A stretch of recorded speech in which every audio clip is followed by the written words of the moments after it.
Andrew Mwenda atukakasizza nga General Museveni bwe yalina omukono mu nsala eya kkooti enkulu mu kuwera ba civilians okubeera nga bavunaanibwa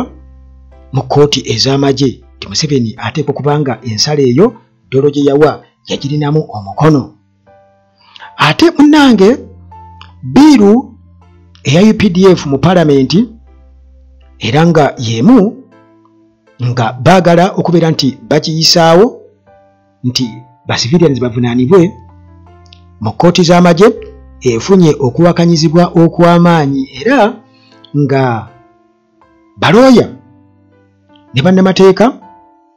bwe batyo ababikkudde ebitabo mu ssemateeka wa Uganda bakakasa nti eno ekontanira ddala ne ssemateeka era erina okubeera ng'ewakanyizibwa tesobola na kuyitamu singa tugenda mu mateeka katugeze bagiyisa mu parliament ne tudda mu kkooti kitegeeza nti ebeera still teyita. Kakati ate era munnange mu bufu bwe bumu Nicholas Opio bw'atyo atukakasiza n'atugamba nti intelligence eya Uganda ya kibogo ennyo. Bano beefunyirira ku kuwa Museveni amawulire amafu, bamuwa amawulire amafu aga security nti baatuuka n'okubeera nga bamuwaayiriza. Ate munnange Dr. Kiza Besigye gy'ali mu kkomera ali mu kujaganya oluvannyuma lw'ekibiina kye ekipya ekya People's Front for Freedom okubeera nga munnange kyamaze dda okubeera nga kikakasibwa.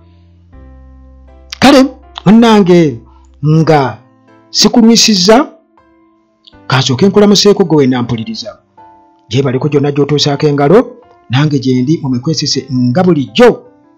era nga bwetegeka mpolampola bwe weetegekaawo mpolampola okuwuliriza ebigenda mu maaso nga bwe mbikwanjulidde awo. Sooka munnange omanye nti aba Hillside View Apartments gye bali nnyo bali ku Ntebe Road ku Kasozi Jjanyi awo ku kyaki gwe munnange ayagala okupangisa apartment omuli buli kimu ez'omulembe teweetaaga kweteeka kintu kyonna okuleka otulo otwo ate nga amasannyalaze nkugambye tegavaako kubanga amasannyalaze gaafuuka kya mutawaana wano e Uganda we gaafuuka gabbula. Bagamba nti ssente ze tunoonyeza mu kiwato ng'amazina naye n'amasannyalaze tuganoonyeza mu kiwato oba gwe tuganoonyeza mu maaso amasannyalaze gali tuganoonyeza mu kiwato katugambe. Kakati wifi internet weeri nnyingi nnyo togimalaawo ate nga munnange security eri gguluggulu olujja lugazi tenti weeziri osobola okuwummulirako awo balukoni akawewo kakufuuwako ate nga transport waali nga ka bonus eri ggwe wenna fast booking olina wooli wali ku airport oba okumpimpi awo osobola okubakubirako n'ogamba ne mujje munnone kasobuukinga nabo n'okakasa nti ddala mu butuufu ogenda kusula ku Hillside View Apartments kasootuka ekajjansi ennamulanda kasootuka ekitende awo wonna oyitirawo n'otuuka ku Hillside View Apartments buuza bubuuza ejjanyo ku kyaki. Maintenance Palace aba Maintenance Palace bano balina solar systems ezitalina balina ebyamasannyalaze byonna gwe beweetaaga n'ebyotalabanga nako n'ebyotawuliranga nako balina ebyamazzi original si pipe ezo ezitalagga nti ogenda okulira taapu ereeta amazzi waliwo amazzi agava mu taapu nga gatonnya ogenda kulaba nga ne sinki naye kennyini ekutteko nga obutalavu ebyo tebiriyo mu Maintenance Palace. Kale bakubireko genda ku mutimbagano wonna oteekemu Maintenance Palace ojja kulaba muganda bwange nti abasajja nga balina material. Ate Timo Property Consultants Limited bano balina ettaka lye batunda ate bagula ettaka etali kuonda oliito okukosa n'okubeera nti munne bajja kufunira puloti gy'oyagala bajja kuzimbira ennyumba ey'ekirooto kyo balina ziddooza baziyita majegere esobola okusenda ettaka wonna munnange gwe wandibadde balina abazimbi construction company ey'amaanyi ennyo ezimbye ebizimbe eby'amaanyi genda ku mutimbagano bajja bikulaga. Kansuubire nti mumaze okubeera nga mwetegeka muganda wange wano ku Uganda Atlagi Dr. Waali ono namuzuula era namuzuulira abantu bange abalina pressure ebirwadde sukaali ate stroke biki n'ebirwadde ebirala bingi nnyo bwe ndwadde munnange zinali siwuliranga nako zinali siziwulirangako naye kati nzimanyi kakati munnange bw'obanga olina obulwadde mu buli ngeri yonna waliwo abasajja abakola research yaabwe ate nga bali talented oyinza okugamba nti ate ya specializinga mu kibe wali abantu abali talented muganda wange nga bw'onoogamba nti kisaawe kya mupiira ono asamba ennamba zonna nabo gye bali kakati ye dokita gwe njogerako akoze research era ali eyo amagezi gali eyo gafiira bwereere tayagala kumwogerako atya alina ebizibu muganda wange nga mumanyi abampembe kale mukubireko ennamba weeziri wano ku Uganda Tana ezange gwe just nsabe ennamba yenjukuwe tomugamba nti hayi just voice ngo wandika kyoyagala kakati entuvuddeyo ndowooza mumaze okubeera nga mutuula bulungi nnyo abadde ate alina byakola asagaasagana kirabika ndowooza kakati oteredde ntende gwena ampuliriza bwentyo Uganda Taraji nga bulijjo mu mikwesese ekinja namaze okubeera nga nkijjako bwetyo zigometa yaffe nga bwe nkutegeezezza mu buufu obwo nga bwe nkwanjulidde awo bwegyegenda okubeera nga eyitira nate era mu kuttaanya ensonga kakati munnange Andrew Mwenda era mboozi zange zibaddemu nnyo Andrew Mwenda kubanga yavuddeyo n'ayogera kati munnange Andrew Mwenda era ayasa ebyama yagadde ngende nga nsomolayo kimu ku kimu mu mboozi ez'enjawulo tuleme kubeera nga tubiyitako buyisi bwe tutyo kiyita mu lujja kubanga nabagamba okuwuliriza kikulu nnyo ate n'okuinterpretinga oli kyayogedde kikulu nnyo kubanga ebiseera ebisinga obungi nti answers z'oboonoonya ebibuuzo by'olina ebingi ennyo nga ansa ntono bw'owuliriza ennyo osobola okufuna answers osobola okugattagatta ebintu ebyo n'ofuna answers ng'okoze kye bayita deep thinking kakati bw'atyo munnange Andrew Mwenda ayongera okubeera nga atunnyonnyola omanyi bano baduuze balungi nnyo nga bwe walaba muhozi bw'abuuza bwagamba Bobi nti mulina bodyguard wano namukutte ng'akwata enseenene era ndi mumukuba ng'akuba punching bag nimukola kikati ogenda kukola ki what can you do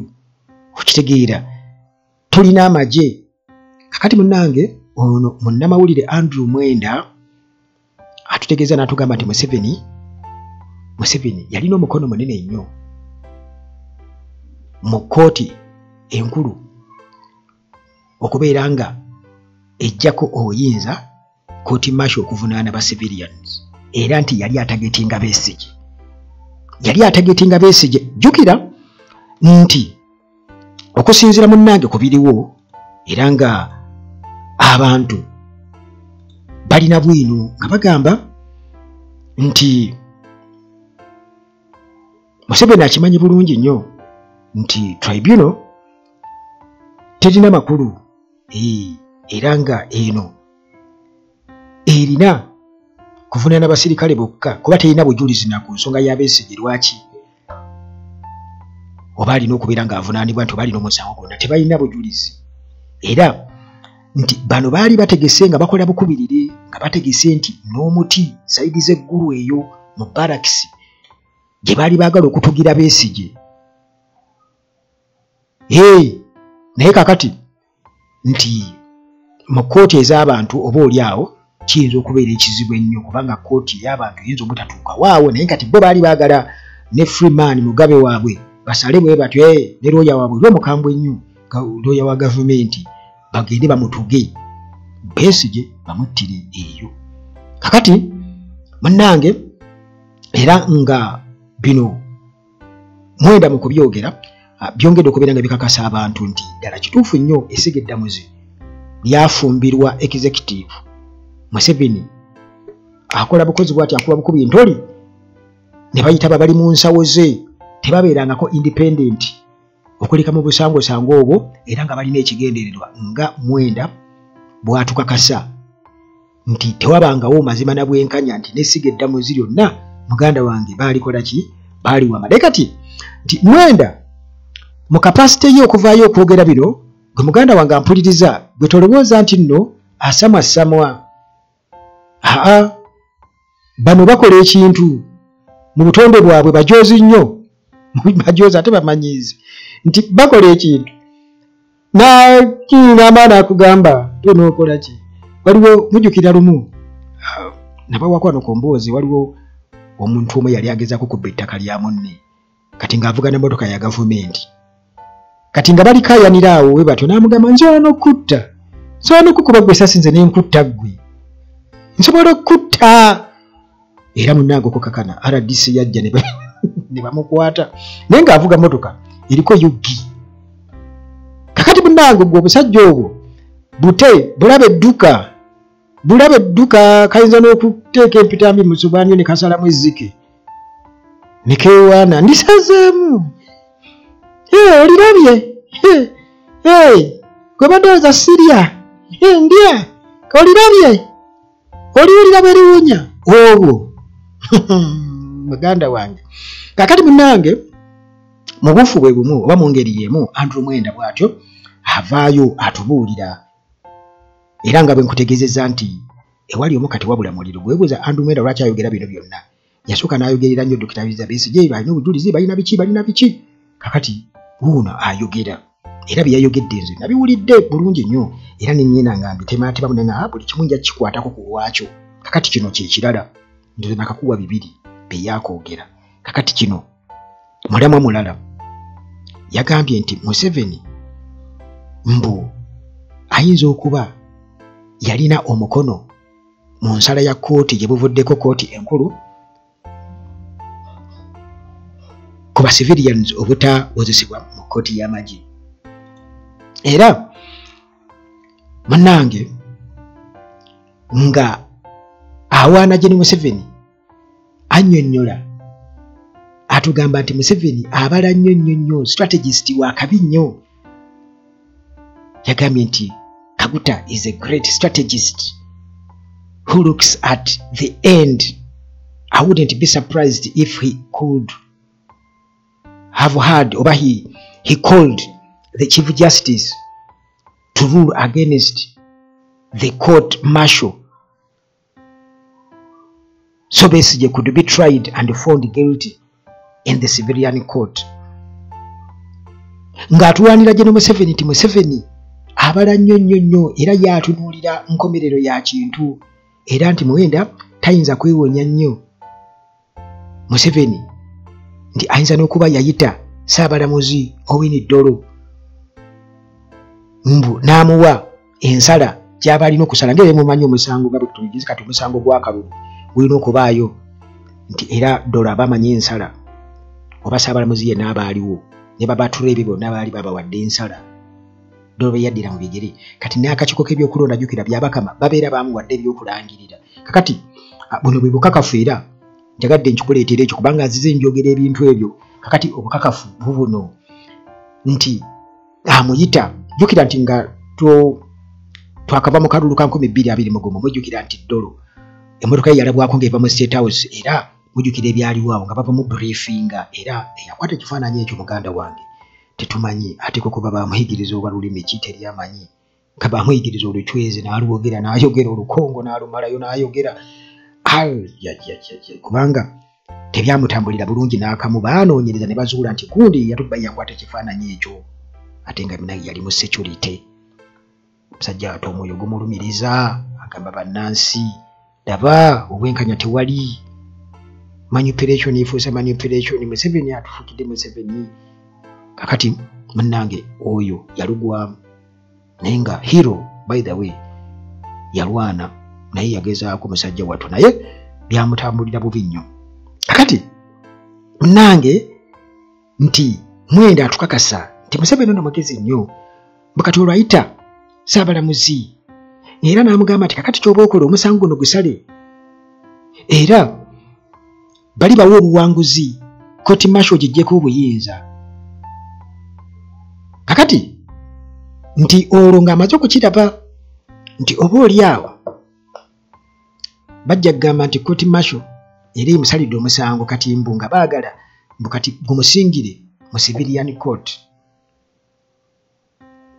Mwenda ayogera kati bw'otunuulira context eyo mwakyogerera ogiraba nga yakutuula munaakola ki? Temulina kyakukola. Ffe tusalawo buli kimu kituli mu parliament tuli mu ngalo 5, judiciary mu ngalo 5, amagye mu ngalo 5. Munaakola ki? Kakati munnange jukira nti already tukimanyi bali mu parliament bageza kubanga ba expanding powers eza military court era wakyaliwo kalumanywera wamaanyi nnyo ku side eyo era munnange ebyo nga bw'obiwuliddaawo si bigambo birungi kubanga biraga oba nantagambwako n'okufutubbala ku bannansi n'ebigendererwa ebyokubeera nti munnange bafufuggazibwa ddala. Kati gwe munnayuganda munnange kkiriza ofufuggazibwe obeere muddu anti mugamba nti abantu balaba ne basirika nga bakuterese muganda wange abasajja bongera kugula mmundu era bambala yunifoomu mpya engato mpya buli kimu kipya emmotoka bavuga mpya emmundu muganda wange mundu bakwata pistu za milioni 25 abagirina wano mu kiwato kye. Kakati munnange nga bwe nkutegeezezza nti bino byonna bikolebwa olwa biiru eno eyali act ne bagizaayo okugyamendinga mu parliament naye kati Supreme Court bwensalawo ate ne bagikola ki era ne bagijjayo ate ne bagizaayo nga bamaze okukolamu ennongoosereza byonna bibaddewo nga bapalapalanya. Naye munnange nga bwe kiri nti ensi teri straight era teri kintu kiri straight okugezaako kukiyisaawo newankubadde gino Museveni aguliridde awadde ababaka ba palamenti ssente empitirivu obukadde 2 ate nga abukadde buli 2 yakabaako 10 kiza balance alina okuba nga abaweebwa oluvannyuma lw'okubeera nga bakkiriza ddala oba bakoze omulimu ogw'amaanyi kyetulindiridde okubeera nga tulaba naye kalumanywera w'amaanyi mu kuyisaawo biiru eno kubanga munnange okusinziira ku biriwo bagamba nti biiru eno singa eyisibwa neefuuka etteeka egenda kuba munnange eyisizza olugaayo oba etyobodde ssemateeka era nga basuubira okuba nti munnange egenda collapsinga over constitutional breach kakati munnange bino byonna biva mu Uganda's legal community era nga bachallenginga UPDF amendment bill constitutionally nga bagamba nti parliament erina okuddamu okulowooza provisions baloya ze bagamba nti nno zino zidifyinga court rulings ziyisa olugaayo mu nsala ya kooti. Omanye ekirungi ky'ogoberera constitution bwebanga constitution si ya bikwangala nga teyasigala nga eya Uganda tekati yasigala nga skeleton kwegamba nga bwolaba ensi ezimu kati nga bwolaba oba America ti constitution ebaawo okutaasa mu mbeera yonna tumutaasa okujja n'agamba kati nga Trump n'agamba nti naali badde kire kisanja kye nafugako nava kati njagala twongereyo era ojagenda okwesanga ku constitution yekola ki komaawo kiri tukigattako kino naye wano Uganda bwe bakyusaamu kati mu mateeka g'ebyokulonda essaawa eno Museveni abanga tafugangako obujega bannange kibi nnyo obujega kibi tebereza nti girira emyaka gyonna gyafuze embu kati baba tebagibala subhanallah. Kakati munnange nti embeera eno Joint Legal and Defense Committee Advocate Jude Byabakama babadde bali mu session eya Joint Legal and Defense Committee yabadde etudde kati Jude Byabakama bwatyo n'avaayo n'ayanja ensonga era naawe ensonga ze ezivirirako ddala era n'agamba nti munnange nti singa bagaza ne bayisa ebintu ebyo babeera bariskinga validity mu kooti nti still bwe bagenda okusalawo banagenda okugenda mu kooti bigenda kusanga okuwakanyizibwa kubanga tebirinaawo we biyimiridde umusingi kwe bitudde bitwogera ku constitution kubanga mulimu obuwaayiro obulambulula ebintu ebirala ate ebikugira ekyo kye bageza kukobeera nga bayisaawo naawe ekyokulabirako ekya section 1017A era ng'agamba nti muganda wange eno edescribinga eraga nti byonna byebakola tebikwatagana, tebigatta yadde n'akamu, tebigattira ddala yadde n'akamu. Kale wakyaliwo oba oli awo ate kalumanywera ow'amaanyi n'okufunvubira okulaba nti bayisaawo UPDF amendment bill okusobola munnange okubeera nga bavunaana ba civilians mu kooti ez'amagye. Tekigenda kubeera kyangu nti kuyisa mukka mu kisero. Kati munnange eyo nga tuvuddeyo ate twolekera ewa lawyer Nicholas Opio. Lawyer Nicholas Opio ono atunnyonnyola atugamba nti intelligence ya Museveni emuwa amawulire amafu, emuwa amawulire amafu mujjukira mu biseera by'abakaka bagenda n'abalala, era nga bwe bati Museveni bamuwa amawulire amafu agataliyo, amawulire amafu agataliyo nga bwe bamulimba nti nno awaliwo abategeka bi petrol bombs bagenda kwokya ebizimbe mu Kampala. Ekintu ekyali ekifu ennyo ekitaaliyo era baali bakikoza kwekwasa. Kumanya baali bakikola kwekwasa, baatuka okuleeta ebyuma weapons, nti be bagamba abaagala okwekalakasa n'okubeera nga bookya baleeta zibutida, baleeta busaale, baleeta nvuumuulo, era nga be yalagayo mbuye ze weapons ze balina. Abaagala okwokya ekibuga bwe balina ne bi petrol bombs be baagala okubeera nga bakozesa, naye nti babikuba emmotoka za gavumenti mu biseera ebyo kati nga bamaze okutegeka abantu baabwe ne babawa bakifeesi bane ba alien skin ne babawa nti kakati mukole bi petrol bombs mukube emmotoka za gavumenti bwe bityo abantu basobole okubeera nga bakkiriza waliwo abantu ba planning okwokya ekibuga, ekintu ekitaali kituufu era essaawa ya kakati osobola okukikakaza nti si kituufu. Kakati munnange human rights lawyer Nicholas Opio bw'atyo avuddeyo n'agamba nti credibility eya intelligence ya Uganda muganda wange eriko obubuuza bungi nnyo, era n'agamba nti nno bano entakera babadde nga bawa information enfu naddala eri General Museveni, ate General Museveni akkiriza mangu just otekamu boteesi kagambo baagala kujjako atabuka tawuliriza birala. Kakati munnange Nicholas Opio atugamba nti intelligence emirundi mingi nnyo munnange bakakasizza nti bali inaccurate ate bakola ki babeera ojjukira nti nakugamba nti mu Kampala bambega bayitirivu nnyo, bali omwo be balaba abagagga engeri gye batikkamu ssente maali biki be bakwana abaana b'essomero tebabaamu byebyo, tebalina mirimu, ssente balya za bwereere olw'obunkenke obuliwo balina okulaba gundi agamba ki mugagga kyatikkula emaali atikkula ya ssente mmeka. Kati olwo munnange ogenda okuwulira omugagga enkya nga bamusibyeko emisango nga era okukakana nga munnange ate asigaddewo byebyo bye baliko, kubanga waliwo olukwera n'olwo still nti abasajja batayiza buli wamu balina okulaba nga ddere munnansi anywa kutuzi yadde n'akamu. Kakati munnange ono agamba nti ye asinzira ku personal experience nti ba operatives bano ab'ebikwangala bwe batyo baatuka okubeera nga munnange kimuteekako nti yali ateeka ssente mu kibiina kya NUP nti aba crime intelligence bwe batyo munnange baategeeza General Museveni nti Nicholas Opio yafuna ssente empitirivu nnyo era nga bw'atyo yateeka ssente mu kampeyini za Robert Kyagulanyi Ssentamu 2021 era munnange bwe batyo ne bamuteekako emisango ey'okukusa ssente ogiyingiza mu ggwanga, namuteekako emisango egy'amaanyi. Kale bw'atyo n'agamba nti munnange intelligence ya Uganda bwetu kakati bwe batyo era ebyokukwatagana n'okujja Dr. Kizza Besigye ekkinya ebyokusiba Dr. Kizza Besigye ebyokwagala okukwata Bobi Wine kubanga waliwo olukwe nti baagala okukwata Dr. Kizza Besigye oyo ne bamumala dda era baagala okumutta bakwate Robert Kyagulanyi Ssentamu era nga nabo balina pulaani y'emu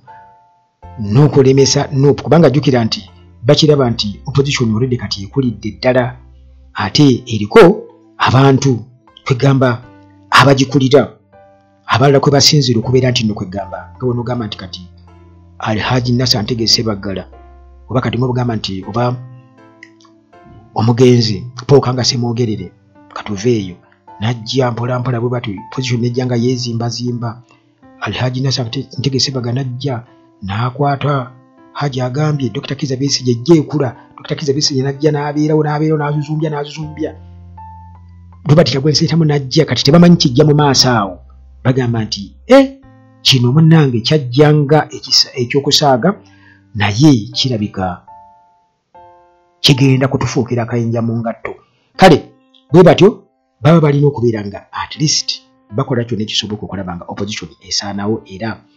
ne intelligence amawulire gabulwa kuba ebintu bigetabukako ne batandika okubeera nga bawa amawulire amafu eri General Museveni ate General Museveni naye okugadajestinga bwe gatyo n'abeera nga tasobola gadajestinga bulungi ennyo olw'ensonga nti yeetooloddwa abantu be yeekuumirako nga nabo balina ebigendererwa balina entale ezaabwe ekisooka bo mu intelligence n'ebirala nga ababimanyi ababadde babigoberera mubimanyi bulungi nnyo nti bajja beekwata n'okwesiba ne beesiba entalo bwe zibaddewo muzirabye ez'abatumukunde muzirabye ez'abakaka bajenda muzirabye kayihura n'ebirala bingi nnyo abamanyi ebyo bitusobola kubeera nga tuddamu kubanga emize gyabwe era nga beerwanyisa munda ate munnange bagamba nti enjovu weerwanira enjovu ebbiri ezirwanira obusubi bubonaabona kati ffe busubi mu mbeera efaanaganako bwetu naye byonna biva mu kweremeza mu buyinza. Kati munnange mu kumaliriza kyaddaaki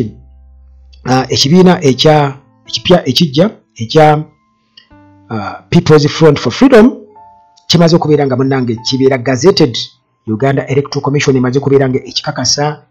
ekikakasiza era Dr. Kizza Besigye gyali mu kkomera ataddeko akamwenyumwenyu era nga munnange kiba kitegeeza nti aliko ow'ekiseera nga pulezidenti waakyo Meya Erias Lukwago essaawa eno bonna bajaganya Ssemujju era nga bagamba nti newankubadde nga gubadde bwe gutyo bamaze kubeera nga babakakasa kubanga wabaddewo already ate abaabayingiramu nga bagamba mwafaanaganya erinnya naffe temukkiriza kukozesa bino kubanga erinnya lino twali gazeti nga twakola tutya naye munnange okukakkana nga kimaze okubeera nga kiyitamu People's Front for Freedom emaze okubeera nga ekakasibwa ng'ekibiina ky'ebyobufuzi. Abatunuulizi bagamba nti kino kiyinza okubeera nga kigenda kuboostinga ate amaanyi ga opposition 226 that is singa bano basalawo okubeera nga bakolera wamu nga tebateekawo bantu nga bonoga nti kati empuuga ayagala kugiramu Democratic Alliance yeena yajje yeesimbewo akola atya bwe bityo nti singa basalawo okubeera obumu ne bagamba kati ka front ngoyoba candidate omu fena tusimbaawo tugende mu protest vote kigenda kuba kyakabi nnyo. Kale okeereesebwa kubaddewo bw'atyo interim president owa ekibiina kino Erias Lukwago yagambye nti kyali badde kyaggwadde baali badde bakakasa dda People's Front for Freedom naye wabaddewo amakuuli mangi nnyo n'emisanvu naye munnange kyaddaaki bamaze ne bawangula olutalo. Alright jjukira nti General Museveni ye ekigendererwa kyakumalawo byabwe ebibiina by'ababufuzi tayagalira ddala bibiina kubeera nga bipya oba ebipya okubeera nga bijja ayagala kati ebyo bikadde byaliwo UPCDP n'ebirala FDC kuba kati FDC wano eba yeeyubudde kitegeeza nti kati gano maanyi mapya bwe tuba twogera ku mukululo nti bano baava mu FDC bazze eno ne baleka kiri already ekiri compromised. General Museveni yakisalako dda Banandala Mafaabi Oboya Muriati bali eyo nabo bavuya kitegeeza nti abo mu struggle twaba phasing out kubanga already baalaga dda embeera etali ya muntu era nga batukakasa tetuli bumu ate nga tebagalira ddala Robert Kyagulanyi Ssentamu naddala Nandala Mafaabi wabayogera tayagalira ddala. Okay kale katusinkana ate mu mboozi zaffe eziddako wano ku Uganda At Large nga bulijjo tuvaako Mukama Katonda abakuume.